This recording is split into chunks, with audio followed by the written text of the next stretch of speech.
ఈరోజు ప్రసన్న కుమార్ రెడ్డి గారు కేవలం ఒక రాజకీయంగా ఆవిడని ఎదుర్కొనలేక, అక్కడ ప్రశాంతి రెడ్డి గారిని ఎదుర్కోలేక ఆవిడకి వరుసకి చెల్లి అవుతుందండి. ఆవిడ మామూలు బయట వాళ్ళు మాట్లాడమే తప్పు, అటువంటిది చెల్లి అన్న పదానికి చాలా విలువిచ్చే ఈ భారతీయ సంప్రదాయంలో, ఎస్పెషల్లీ ఒక ఆడబిడ్డకి ఎంత గౌరవం ఇస్తారో ఆ భారతీయ సంప్రదాయంలో, దట్టు ఎక్కడైతే స్త్రీలను గౌరవింపబడతారో అక్కడ దేవతలు కొనయాడుతారు, తిరుగుతారు అని చెప్పే భారతీయ సంప్రదాయంలో ఒక మహిళ గురించి, దట్టు ఒక చెల్లి వరసయ్యే ఒక మహిళ గురించి నీచాతి నీచంగా ప్రసన్న కుమార్ రెడ్డి మాట్లాడిన మాటల్ని ఎవరైనా సమర్థిస్తారా?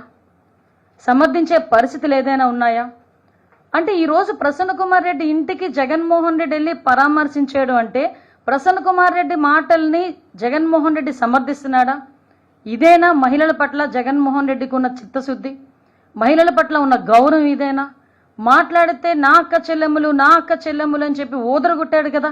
మరి ఈరోజు సొంత పార్టీలోని ఉన్న ఒక మాజీ ఎమ్మెల్యే, అన్ని సంవత్సరాలు రాజకీయం ఉన్న వ్యక్తి ఈరోజు బయటకు వచ్చి చెల్లెల వరుస అయిన అమ్మాయి గురించి నిజాతి నిజంగా మాట్లాడితే కనీసం కన్సర్న్ కూడా, అంటే ఆ మహిళ పట్ల కన్సర్న్ కూడా లేకుండా ఆ ప్రసన్న కుమార్ రెడ్డి ఇంటికి వెళ్ళి ఇలా దాడి చేశారు, ప్రసన్న కుమార్ రెడ్డిని చంపేసేవారు.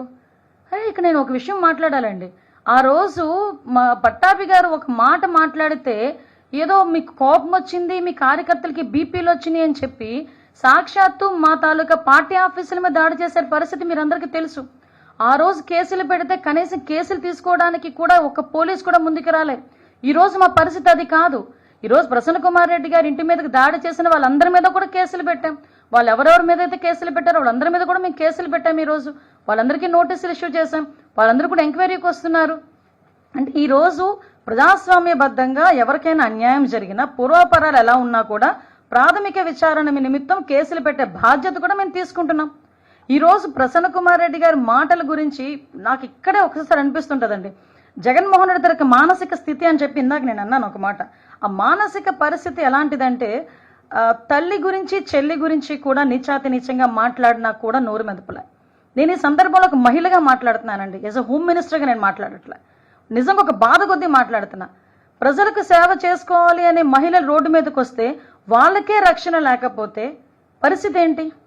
ఈరోజు మేమందరం కూడా ప్రజాసేవ చేసుకోవాలని చెప్పి ఇంట్లోని భర్తల్ని పిల్లల్ని కూడా పక్కన పెట్టి రోడ్డు మీదకి వచ్చి మేము సేవ చేసుకునే పరిస్థితులు వస్తూ ఉంటే, ఇలాంటి ఆడవాళ్ళ మీద కూడా నోటికొచ్చినట్టు మాట్లాడే పరిస్థితులు కనిపిస్తూ ఉంటే, దానికి ఇటువంటి నాయకులు సమర్థిస్తూ ఉంటే ఈ సొసైటీ దేనికి వెళ్ళిపోతుంది? ఈరోజు ఒక్కసారి మనం కూడా ఆలోచన చేసుకోవాలి. ఇదే జగన్మోహన్ రెడ్డిని డైరెక్ట్ క్వశ్చన్ చేస్తున్నా.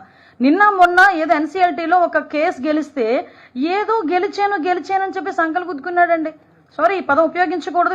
విజయం సాధించిన వీరుడిలాగా చాలా ఎక్కువగా ఆయన చాలా ఆనందపడిపోయి సాక్షి టీవీలో ఎక్కడెక్కడో ఏదేదో వేసుకున్నాడు. నువ్వు సాధించిన విజయం నీ తల్లి మీద, చెల్లి మీద. ఆ తల్లి గురించి దేని గురించి? ఒక ఆస్తి పంపకాల గురించి.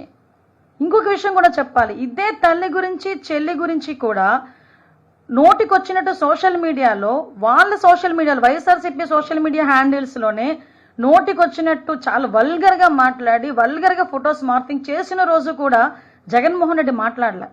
నాకు దీన్ని బట్టి అర్థమైంది ఏంటంటే, జగన్మోహన్ రెడ్డికి తల్లి చెల్లి అలాంటి ఎమోషన్స్ ఉండవేమో నాకు తెలిసి.